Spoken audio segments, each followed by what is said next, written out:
সেদিন হঠাৎই পথ চলতে চলতে দেখা হলো মায়ের সাথে, বামদেব, মা এবং বাবা ভোলেনাথ।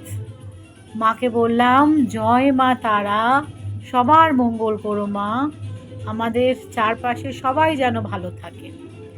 আসলে সেদিন গিয়েছিলাম উত্তর কলকাতার বিদ্যাসাগর স্ট্রিট লাগোয়া একটি জায়গাতে। সেখানে ছড়িয়ে রয়েছে মহামানবদের পদচিহ্ন, স্মৃতি, তাদের বাড়ি। এটা হলো রামমোহন রায়ের বাড়ি, এখানে তিনি থাকতেন।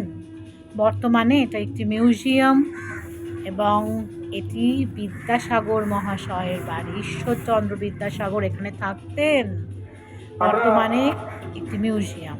আর উত্তর কলকাতার সেই বারান্দা, এই বাড়িটিতে রবীন্দ্রনাথ ঠাকুরকে গীতাঞ্জলিতে নোবেল পাওয়ার জন্য পুরস্কার দেওয়া হয়েছিল।